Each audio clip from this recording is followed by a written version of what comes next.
Are we good? Who's starting? Do you want to start? I think Domingo should. He's never done an intro. Do you want to do the intro? What am I doing? Yeah, intro. Yeah. Welcome to The Slightly Serious Podcast. This is why you've only been on like 3 or 4 episodes. This is what happens. See, you don't get to be on here, and all of a sudden you forgot how to do it. Forgot how to do it. Okay, try it. We can always edit it, yeah. All right, this is the Slightly Serious Signed Podcast. This is number 19, episode 19. Yes. Sounds good. And we have our... Who voted us number 1? Who voted us number 1 is Mutoh, or Mutoh, which that brings up a good question for our guest, Kevin. That is I. So the question is, you have potato. Is it Mutoh? Is it Mutoh? I normally don't correct them if they say Mutoh, but it is pronounced Mutoh. There you go. But if they say, "Oh, I love my Mutoh," I just go along with it. That's a You smart say move. yes. Your Mutoh is great. It looks so Mutoh's good. Yeah, absolutely. You make sure to say the name 17 more times so Right, they yeah. forever will say it wrong. I'll say Yes. Mutoh. I won't correct them. I'll just say, "Yeah, the Mutoh is wonderful." Yeah, my Mutoh. Oh, okay, Mutoh. Yeah, potato. That's kind of That's like all the same. it's like a different region, right? In Canada, they have different the ways they pronounce it. Or They west, do. east. They do. I find a lot of people in the upper Midwest say Mutoh. Well, it's like in Canada, they have to add 6 A's to everything. Yeah. A. We're making fun of Richie Well, it's for not that. Sade, it's Sadie, but Reminds me of that TikTok where the substitute teacher mispronounced everybody's name. Oh, yeah, the Key and Peele. Oh, Hunter. Yeah. Oh, okay. Yeah, it's great. That's great. But anyways, Kevin, welcome. Thanks for coming out. Thank you. Thanks for having me. We appreciate you coming out to do the podcast. Absolutely. Mutoh is, or Mutoh, depending on who it is. what region you're listening to Yeah, this. exactly. Is relatively new to us here in comparison to a lot of the other equipment vendors that we have. So it's good to bring you on and kind of talk about what you guys have to offer, especially in the ADA Braille section of it, because that's Right. kind of what initially drew us to it. And so we'll kind of get into that. But to start, who are you? How long you been in the industry? How long you been at Mutoh? Kevin Szczerba. I've been in the industry for 33 plus years. I actually started on the commercial printing side and worked my way into wide format about 8 years ago. And now I am the regional sales manager for the Midwest for Mutoh America. And like Tyler said, Wensco has been one of our dealers for about coming up on a year. Yeah, you guys are coming up on a year, I believe, in July. And it's been a great partnership thus far. I think all of your sales reps are excited. Initially they weren't sure what to think, but it really took off. And we really appreciate all your hard work and your reps' hard work and sharing the knowledge between us and everything else in order to make both of us successful. So what drew you to Wensco? I mean, what is it that you said, we've got to get these guys on board? Was it just because of the Midwest? I mean, come on, Domingo. Obviously, it's me. Well, now that Mike said that. Wait a minute. Before we go any further, you didn't say anything about your family. You got to say, hey, I have a fiance, which we obviously knew by the shirt that you wore. Yeah. You obviously have, there's a wife or a fiance or somebody. Yeah, I was going to wear the that's Mutoh directing shirt, you. but she said, no, I want you to wear a nice shirt. So, Mama's happy, everyone's happy, right? Yeah, that's Isn't that right. what they say? That's right. But no, I have two children. They're not children anymore. My daughter's 25. My son's 23. And great kids. Born and raised in the Midwest in Illinois. I'm sorry.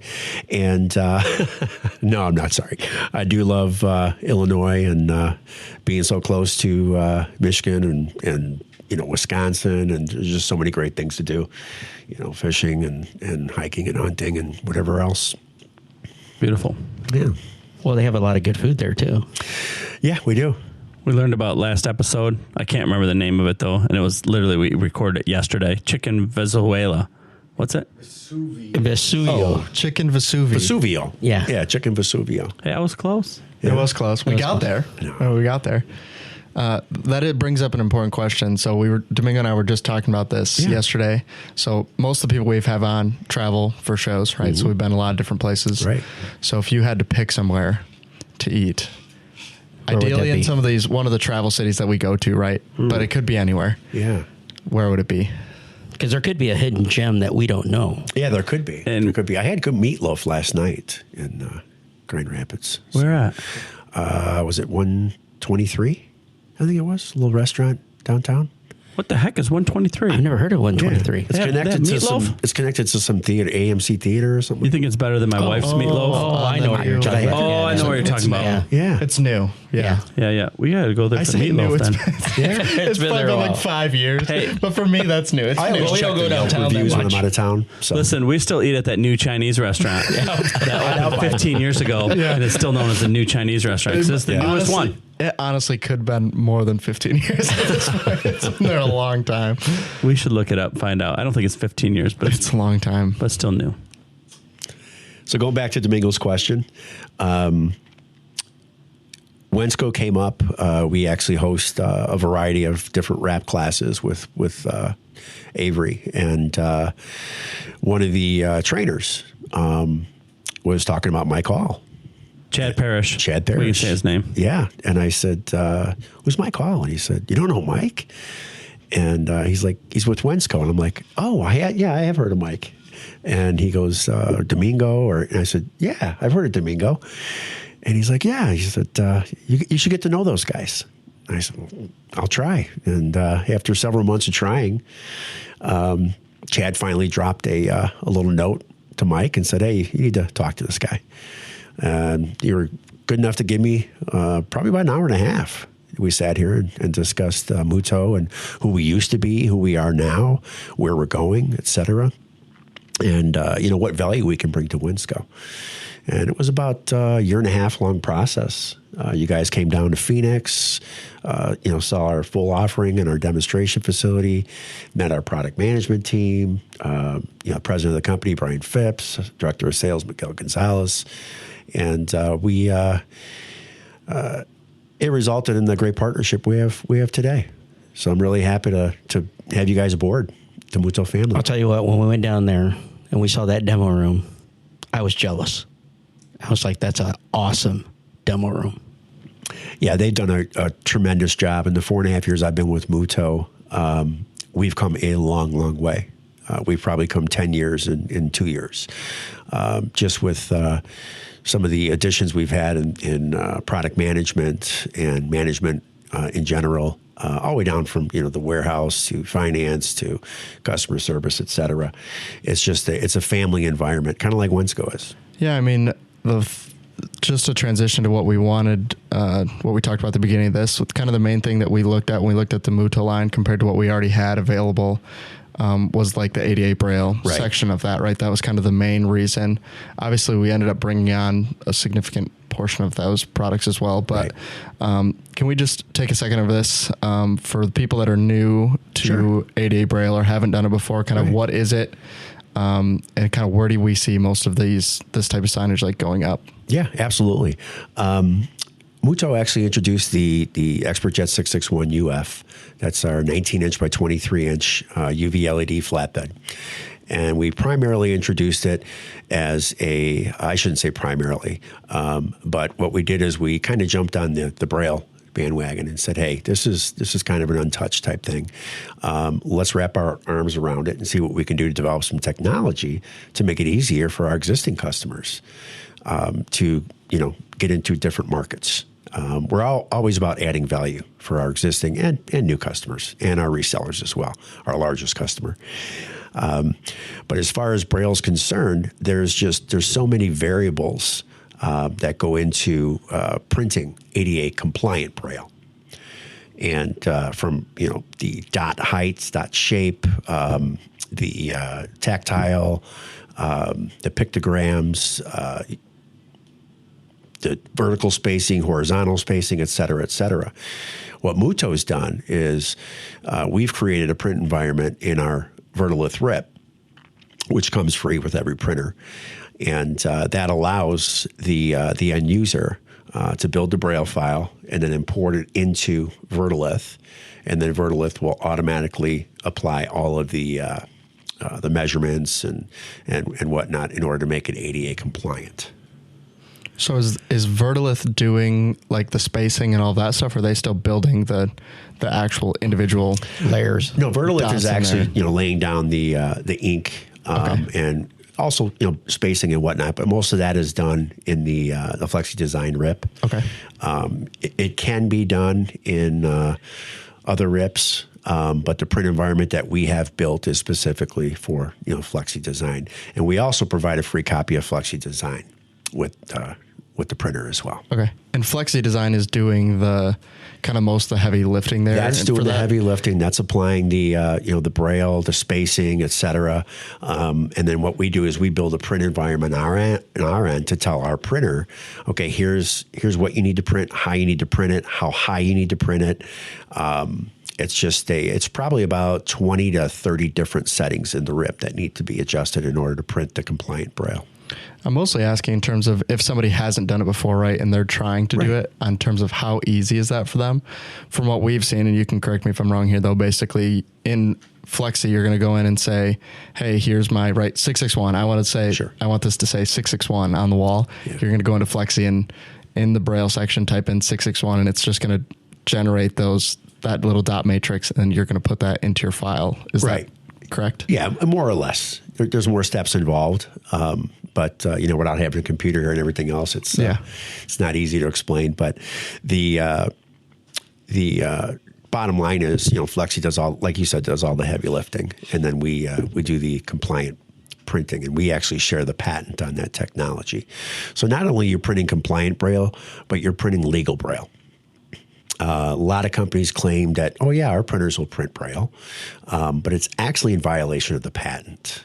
And a lot of times what we have found when we've gotten samples from customers that are interested in our product and say, well, here's a sample I got from X or Y, their Braille isn't compliant. And if it isn't compliance, it probably took, I shouldn't say probably, it literally took 4 to 5 times longer to print that Braille 6x9 with the pictogram and tactile and Braille than it would with the Mutoh 661 or the Mutoh 1462. Why is it important for it to be, like you used the word legal or compliant? Why is that important versus any other printer that can print it? If you're missing a couple dots, it might say a different word. Well, that's true. But I mean, in terms of... Right. And while we're talking about it, I always wonder why there's Braille at like the ATM, the drive-up ATM. But now that I can't see anything without my readers, and I need to learn how to read Braille. Because I get up there and like 2, I'm like, man, I can't see the 2. Yeah. If I could read Braille with my finger like that, then I can find the 2. But we could teach you how to print Braille. We just can't teach you how to read. I think, I don't know if it's, you can learn Spanish online. I wonder if you can learn Braille online, because I need to learn it because I can't see and I don't want to put my glasses on. Look like I'm old because look how young I am. I mean, I shouldn't be putting my glasses on at the ATM, but I have to at this point. Yeah, I mean, it's literally meant for the visually impaired. Yeah, it's not, and full disclaimer, it's not for necessarily the completely blind people. It's for people that just can't see well. Like, exactly. Because you wonder why it's right there. Yep. It is for like, can I actually read it and like go over there? Because and now that I can't see anything up close, I'm literally like, I have glasses everywhere. So. A lot of people that are our age, yes, we have glasses sitting in our car. We have glasses sitting on our desk. We have glasses sitting anywhere we might have to read something. Yes. I was in the doctor's office today, and I'm like, they wanted me to fill this thing out. I'm like, I don't have my glasses.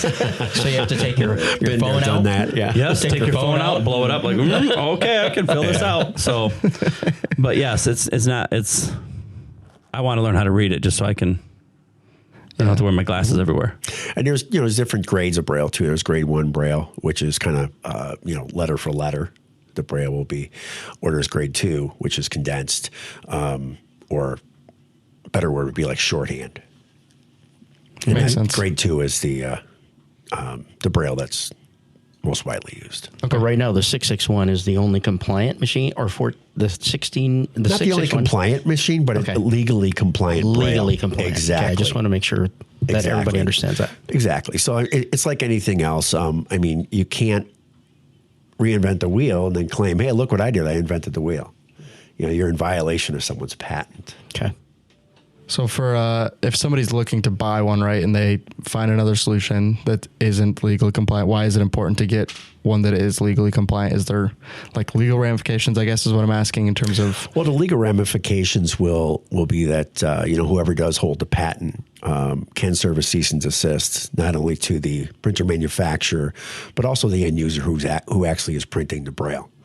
And that could, wind up being a lot of money in court. So that's one thing to think about. The other thing to think about is, excuse me, Mutoh put a lot of time and money into building a solution in order for our customers to be able to print Braille on our 661 and our 1462. So we've pretty much done everything for the customer from A to Z.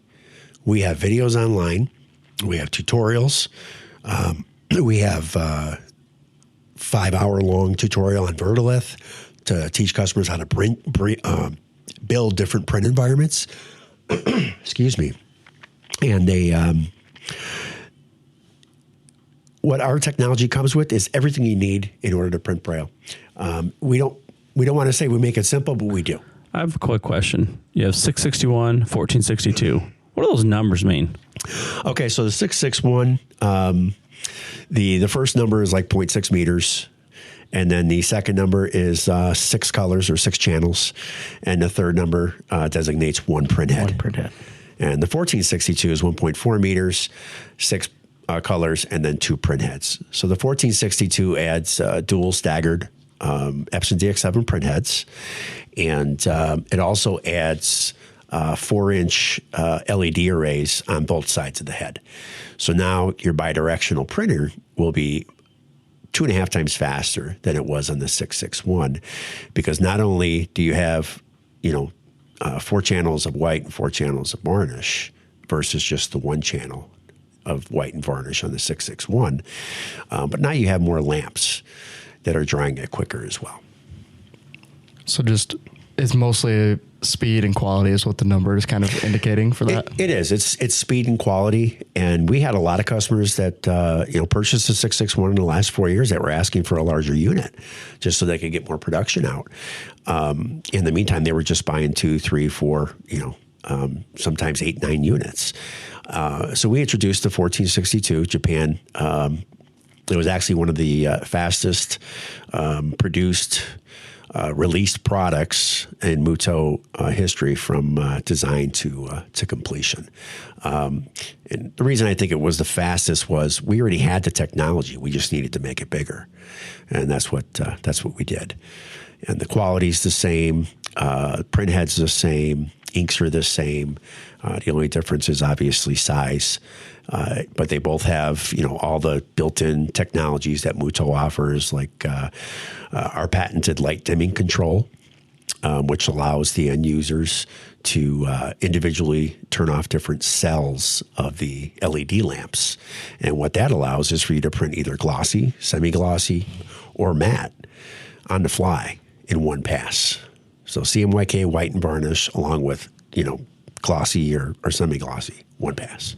And all that's doing is measuring how quickly it dries, basically, is the goal, and that gives you the different finishes. Right, exactly. So you're drying more, more than not if you're glossy or you need a matte finish.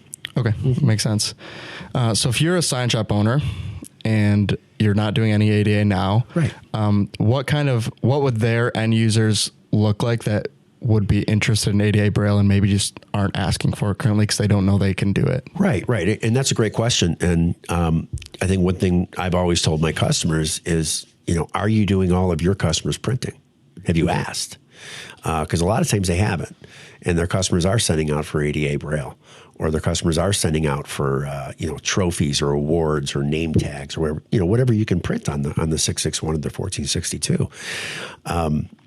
So what it comes down to is asking your customer, is this something you need? I know I provide you with wayfinding now, but what about ADA Braille?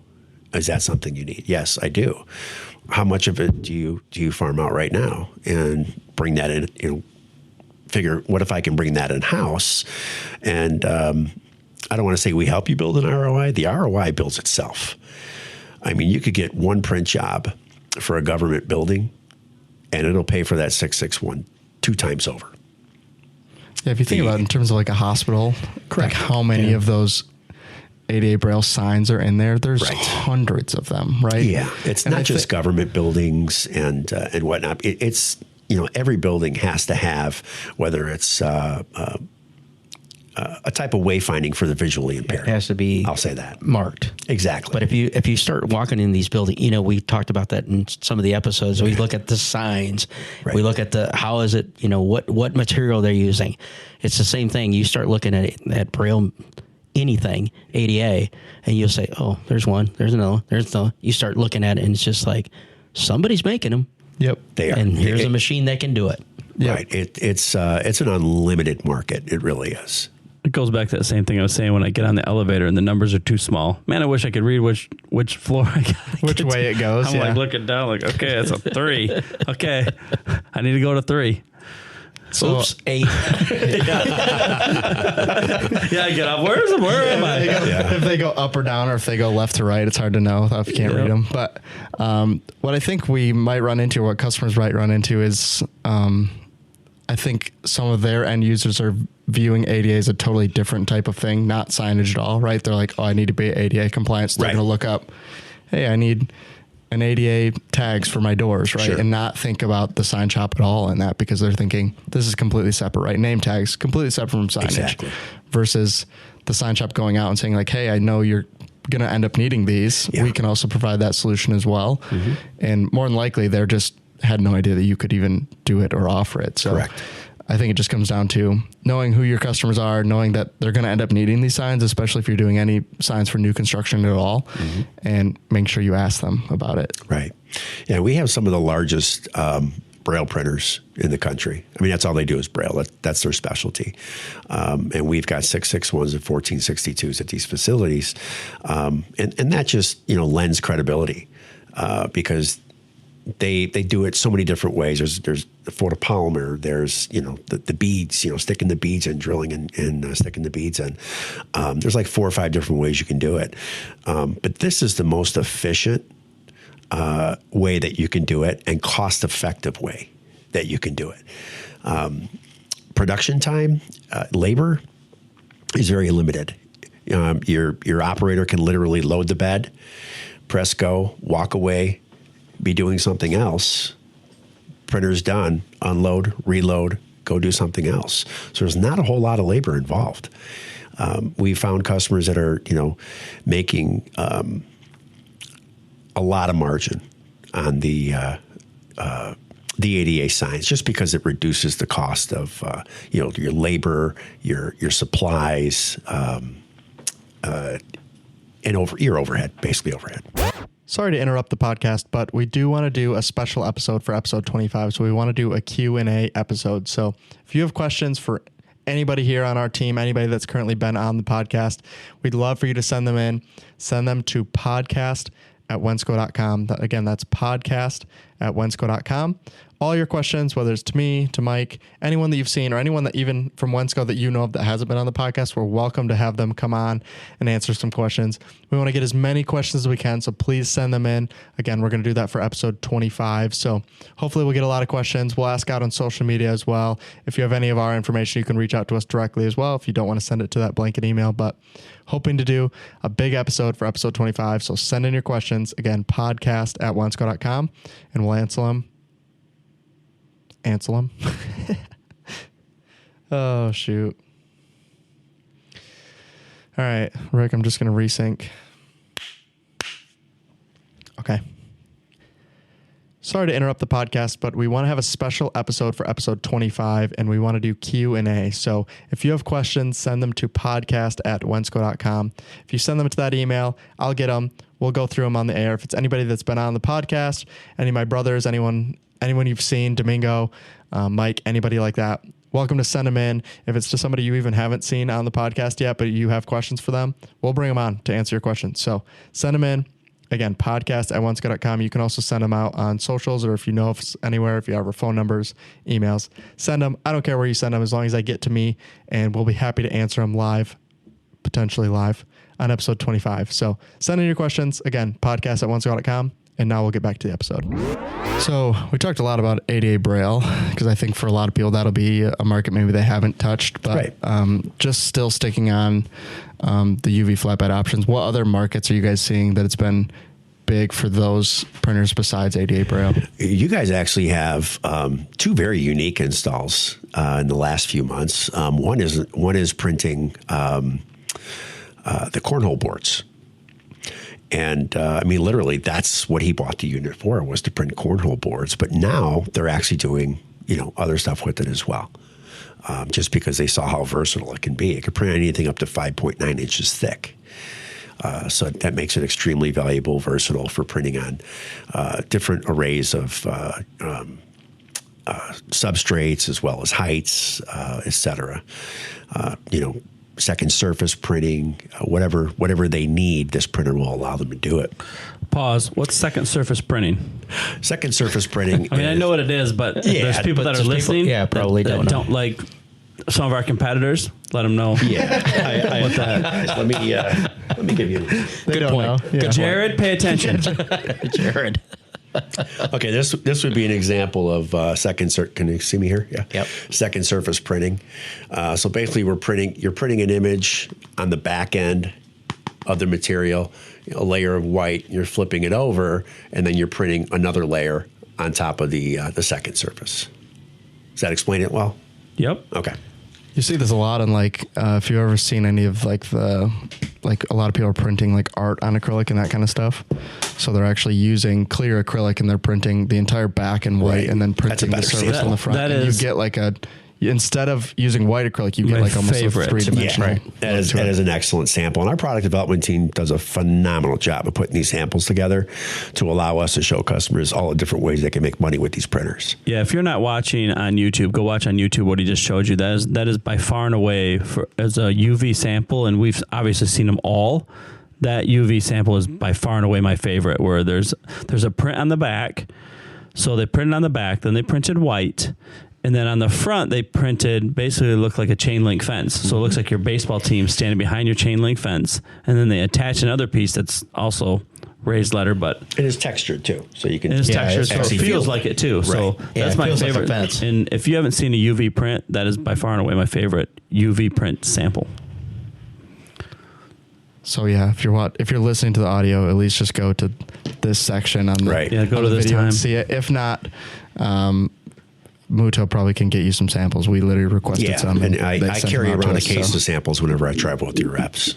So if you're interested in them, he said call Kevin. He'll give you his personal phone number. Call us and we'll get Kevin out to visit you and you can kind of see what there is available. If you're not doing UV flatbed now, that's kind of a good way just to at least get the intro into it for sure. Oh, definitely. So, get a hold of your local Wensco rep and they know where to find me. And even us at home, so I have a couple prints that are really nice out of I go hiking every year in Wyoming, and a couple of my really good prints are same thing. They're printed on the backside on 1/4 inch clear, and they just look amazing. So a lot of the art people, man, you can make some great prints. Holding it. Make them hold it the whole time. We've been talking about Braille a lot, but there's so many other things you could do with these printers. I say these printers, the 661 and the 1462. The one thing we just introduced is patent pending is Lenticular. Yeah, Lenticular. What's Lenticular? Yep. We need that for more of our competitors. Well, Nick, pay attention.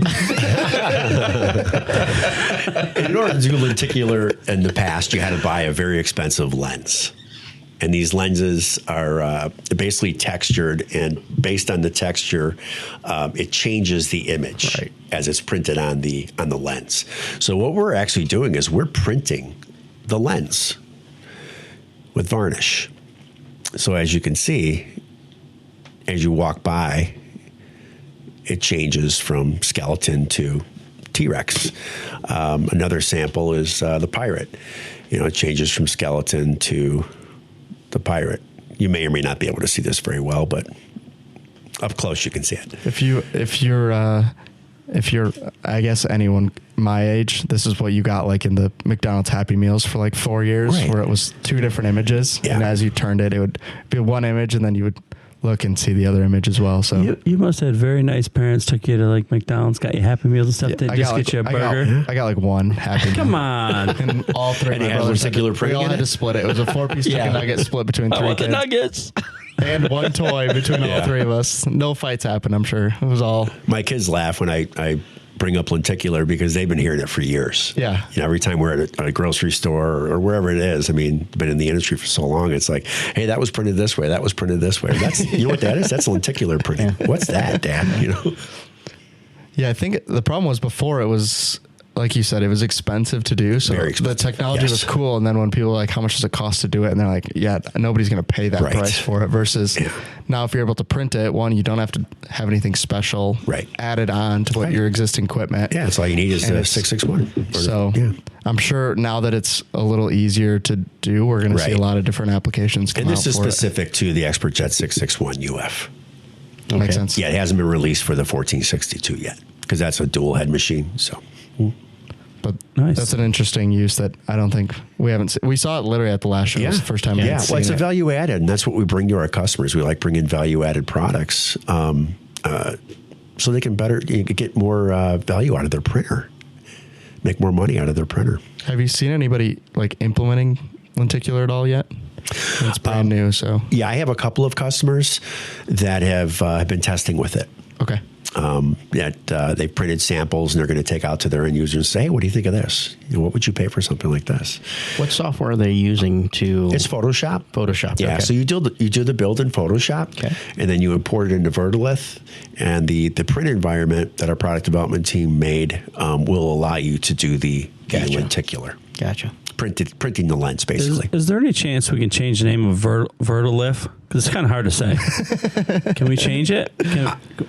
Mike, you can say whatever you want. Mutoh. Let's talk Mutoh. Okay, let's do Mutoh. Yeah. Let's change VertiLith till just... I don't know what we can change it to. Just Vert. Vert's fine. Why do we have to elif? Why do we put that end on it? Verti? Yeah. I was going to make a joke. That's the thing that customers mispronounce all the time. I'm using your VertiLith program, and it's VertiLith. These are the thoughts that might go through Mike's head. You just gotta. This is why I can't sleep at night. I'm thinking, who names it VertiLith? I'm not in product development. I'm not in Mutoh Japan product development. I have no say so, Mike. I'm sorry. If you guys need to send me to Japan, I'll straighten somebody out over there. Okay, we'll talk to Brian about that. Maybe he'll take you next time. Yeah, I can go there. Literally, the last episode I complained about the way they named their machines because it was too hard to say, and then this time he's complaining about the software. We just really struggle with pronunciation here. It's really it's a whole thing. It might be just make it simple. I was going to say a Wensco thing, and then you really just make it simple, right? Mutoh. Well, we did a decent amount of talking about Mutoh so far, but can you kind of just go over like kind of what are Mutoh's most popular products currently? Sure. Our most popular product is what we've been talking about for the past, half hour, 35 minutes, is the XpertJet 661 UF and then the XpertJet 1462 UF, which we just introduced last August. Secondly would be our EcoSolvent line. We have the XpertJet 1641 SR Pro, and that printer is nicknamed the Rapper's Choice.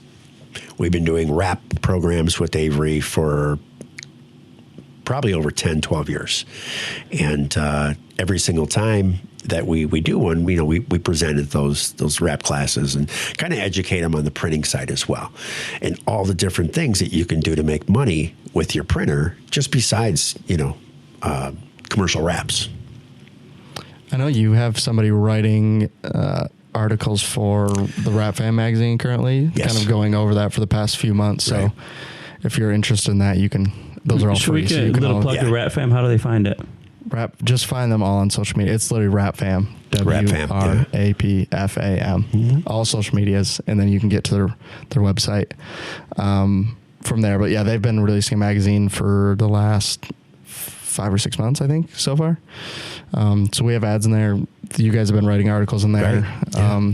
We talked about yesterday, Digital EFX, been writing articles in there as well. So you can kind of find a lot of those guys in there. So if you're a wrap guy, you need to go look at it, read it. You'll learn some good information. Tell them we sent you there so that Yeah, maybe we can get some free ads. Rugs? Rugs will get us. Listen, free ads maybe? This is promotional. Yeah, you'll see Mutoh at all the major wrap events, and we're even at SEMA, which is a pretty big show for us. Perfect. So you guys will be at RapsCon? We will be at RapsCon.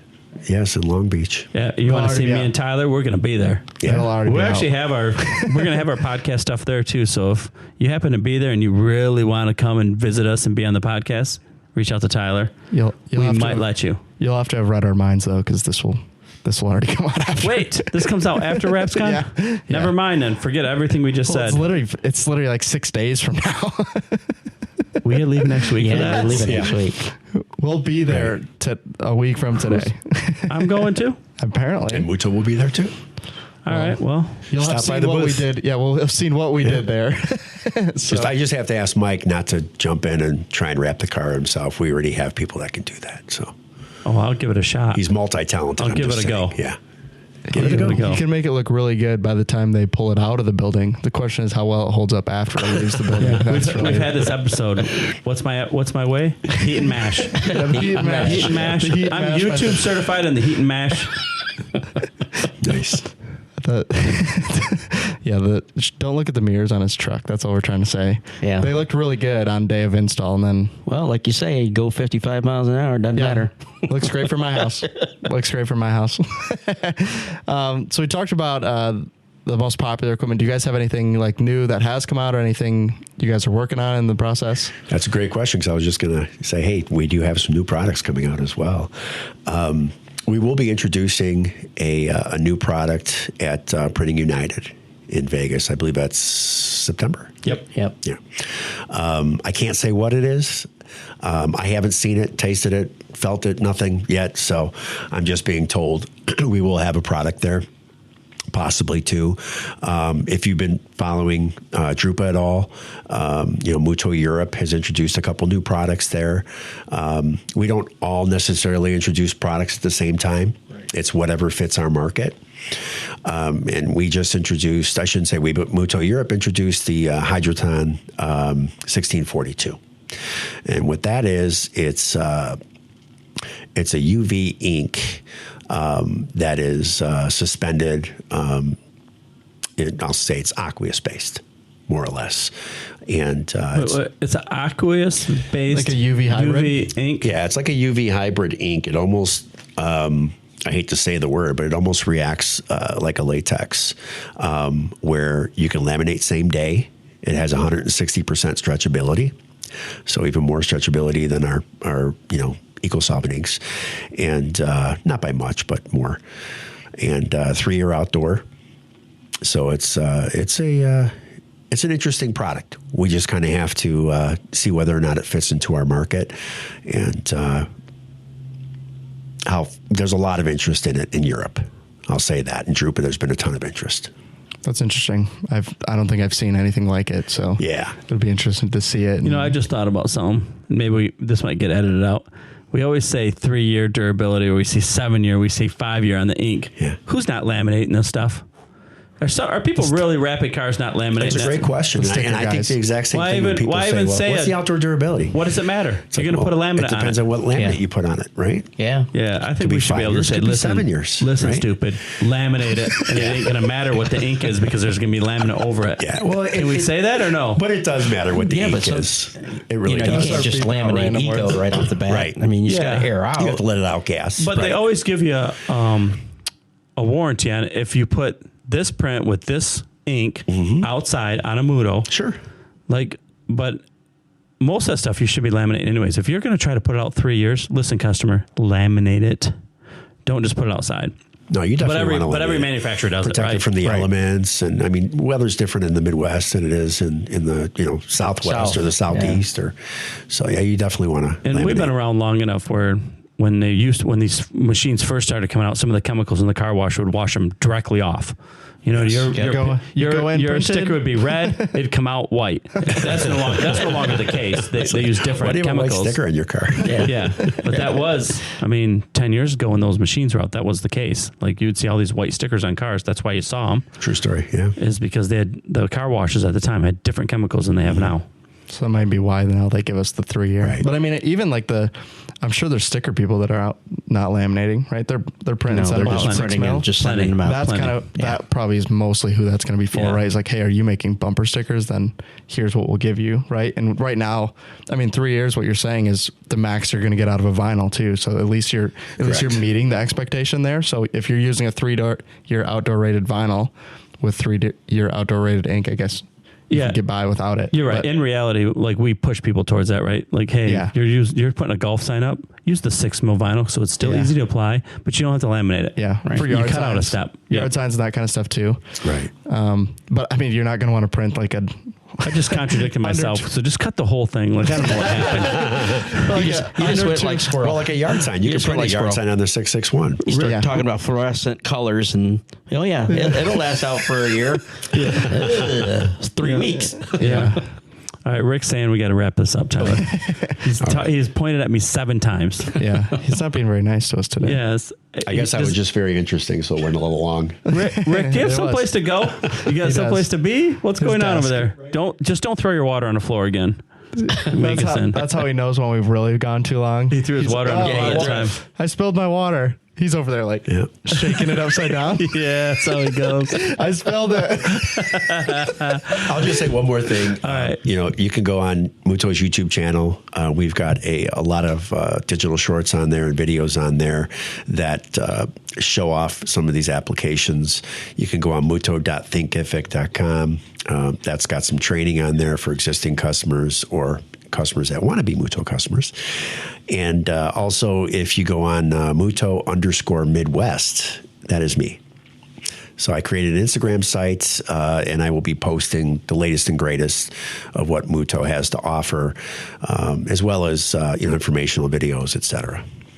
Rick will put all those in the show description.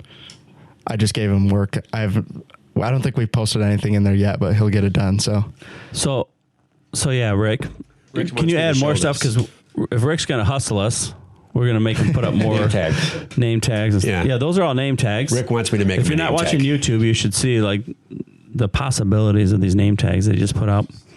And this is all textured as well. I see there's one that says Michael. I could probably take that one. If you're on audio that might version, disappear. If you're on audio version, this doesn't mean anything to you. But you can absolutely nothing. At this point, at least you can go to the end of the video and you'll be able to see all the stuff we're putting up. But there's a lot of samples. There's a lot of things you can do with the UV flatbed. It's kind of we're barely touching it, right? We probably could do a whole nother episode on just like what are all the things that we've seen put out with UV flatbeds. Yeah, this is now our 3rd episode talking about different UVs, just because it's so popular. We haven't even touched anything similar really between them. So there's a lot to do there. So I guess the last question before we wrap this up is kind of if you had to summarize it, what do you think sets Mutoh apart from its competitors? I think the ability to offer our customers value add. We don't just sell printers; we sell solutions. We sell value add. In other words, we show customers how to make money with that printer.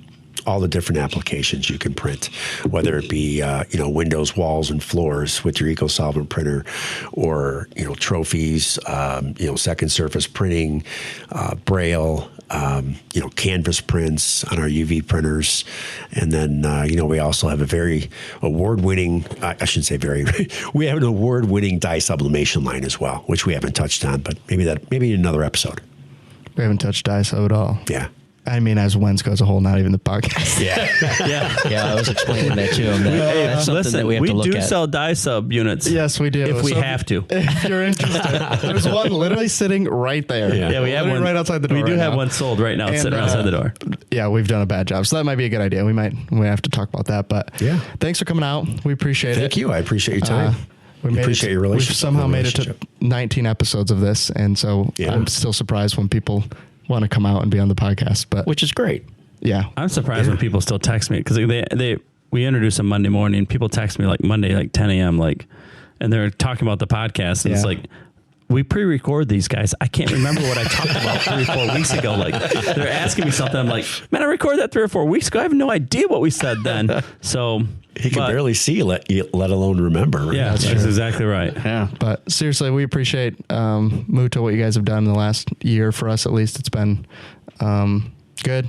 We don't always get a great response when we bring someone on in terms of the reps that come out and represent them, but you've been around and present, available for questions, so we appreciate it. So Thanks. I say that to say, if you're interested in a Mutoh, we can get you in touch. We can get our sales rep out there, as well as Kevin can answer any questions and hopefully find the solution that works for you. So that's what I'm here for. We have a good partnership going, and we'll continue to grow it. And we thank you for coming in. Yeah, appreciate it. Thanks for having me, guys. So thanks for watching, guys. Hopefully you learned something. See you in the next episode. Bye. See ya. Bye. Bye.